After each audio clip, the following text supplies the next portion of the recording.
Miss Archer, I trust you're recuperating suitably? Quite so, Mr. Jones. Thank you for the champagne. It's a tradition I began back in the war, to reward my boys for a mission well done. It pays to have friends in the supply department. So, does that mean I'm one of the boys? I suppose it does. Figuratively speaking, of course. Of course. Miss Archer, I realize I have been somewhat abrasive during this ordeal. You've been a belligerent oaf. I hope you can understand that I take our collective purpose very seriously. Although I was highly skeptical of a woman's ability to handle this mission, I am overjoyed to have been proved wrong. You have gone above and beyond the call of duty in this matter, for which we are all indebted to you. I wish we could offer you a proper vacation, but until Unity is full strength again, I'm afraid we can't afford to let you rest. Thank you, sir, but I've waited a long time for a chance like this. I wouldn't dream of going on vacation now. That's the spirit. Well, I'm going to go home and see if my wife remembers me. See you both tomorrow. I'd best be going too. I haven't bathed in 3 days. I imagine I'm a bit ripe. Is this how it ends, then? How what ends? Saving the world. That's what we did, right? Yes, that is what we did. Is it always like this? Weary farewells and shuffling off home for a hot bath and a good night's sleep? A good night's sleep if you're lucky. Yes, Agent Archer, it is always like this. Saving the world is our job, you see. If we do it properly, nobody even knows the world is in jeopardy to begin with. Not a lot of fanfare, I suppose. Just the satisfaction of a job well done. An important job. I like to think so. Good night, Agent Archer. Good night, Mr. Smith. Good night.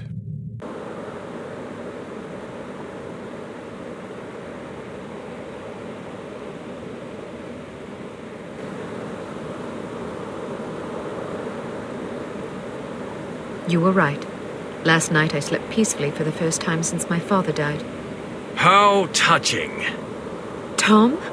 You owe me more than you can imagine, Ms. Archer. I thought you...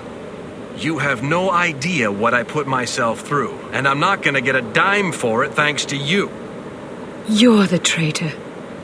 Hey, I'm not proud of what I did, but I was gonna get a handsome paycheck as compensation. A very handsome paycheck. Unfortunately, you had to go and blow up my benefactor. Money? You betrayed the entire free world for money? Spare me the self-righteousness. Everybody has a price, even you. You don't know anything about me. Maybe not, but I've been in this business long enough to see what people are capable of. Anybody can talk about honor and patriotism, but those are just pretty words. When the money's on the table, the right amount of money, you'd be surprised how quickly you can change your tune. Do you honestly believe that? Of course I do. You know what a spy is? It's just some ordinary Joe who's willing to risk his life to sell out his country for a few measly bucks. We rely on these people. That's where most of our information comes from. The difference between them and us, other than our training as operatives, of course, is a price tag. Mine just happened to be about 100 times as much money. And now I get nothing thanks to you.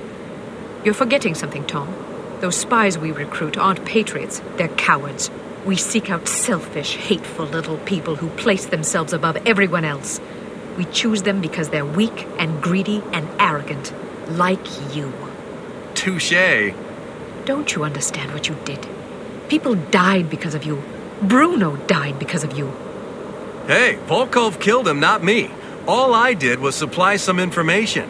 I'm not responsible for how that information was used. We'll see what the court thinks about that. I didn't come here to surrender. Pity for you.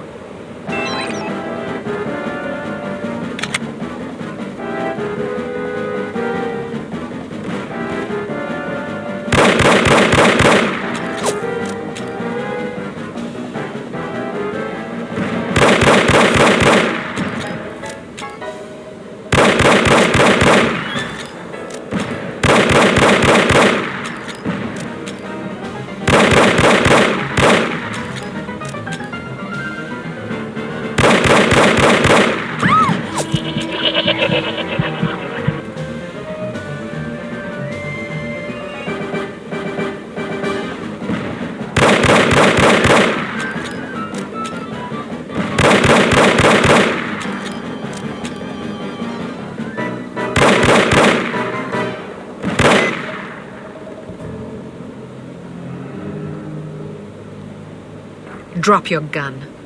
Or what? Are you gonna shoot me in cold blood? If I have to. That's mighty tough talk for a little girl.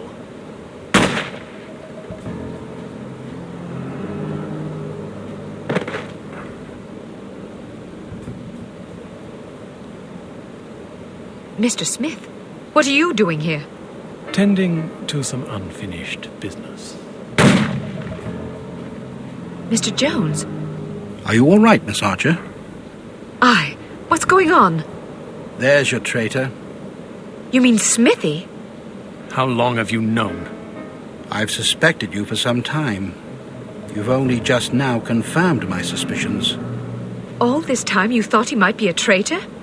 Indeed, but I had to be sure. You might have warned Bruno. He did. Bruno? Look out!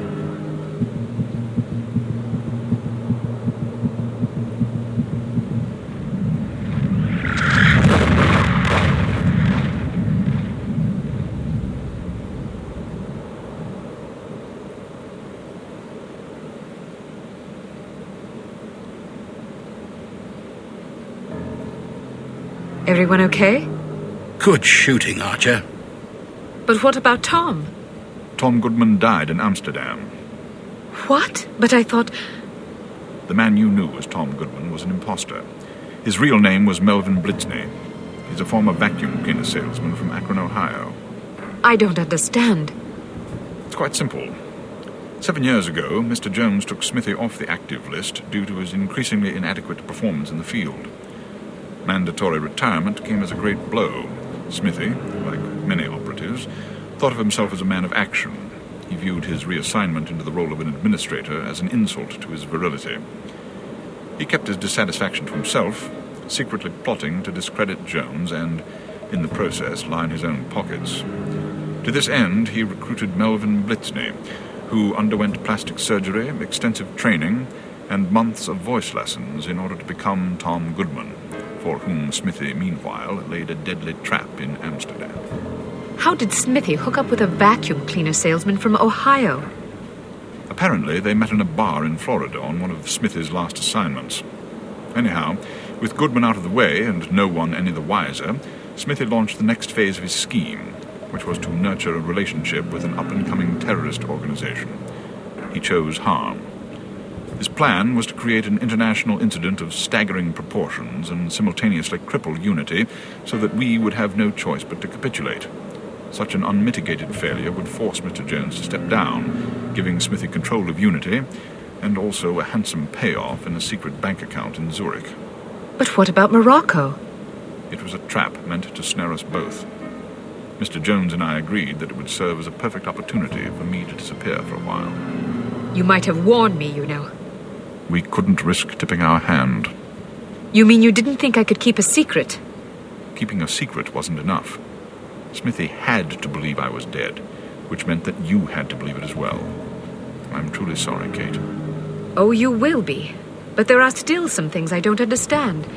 Smithy was extremely forthcoming with information for someone who wanted us to fail. Every mission he sent you on was a trap. Eventually, it occurred to him that you were far more competent than he had anticipated, but it was already too late by then. You'd outwitted him. Besides, if he'd attempted to conceal information, he would have drawn suspicion to himself, which he couldn't afford. But why did Tom, or Melvin, whatever his name is, blow up the cargo freighter? To get rid of you, of course. But Inga Wagner and Magnus Armstrong were aboard the ship. They were expendable. If you knew all this, why didn't you just arrest Smithy and be done with it? Because we didn't know all this until very recently. Your investigations revealed much of the information we needed. But the final piece of the puzzle fell into place yesterday afternoon, when I found this in Smithy's flat. The puppet? Indeed. Unbelievable. I'm sorry I had to deceive you, Kate. Sorry's not good enough. Do you have any idea how devastated I was? I should leave you two alone. I'm sure you've plenty of catching up to do. You certainly looked sad. What do you mean? Well, I was watching when you came to pay your respects. You were spying on me? Not intentionally. I ought to kill you myself. Who's buried here anyway? No one. It's an empty casket. An empty casket? Calm down. Don't run away from me. Come back and take what's coming to you. Kate, please. You're overreacting. I'll show you overreacting, you bastard.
I'm afraid I have bad news.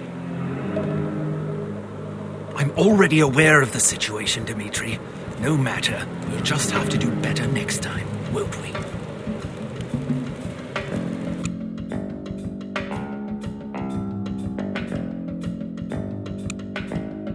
We're sending you to a remote island paradise for a well-deserved vacation. You'll have plenty of peace and quiet without distractions.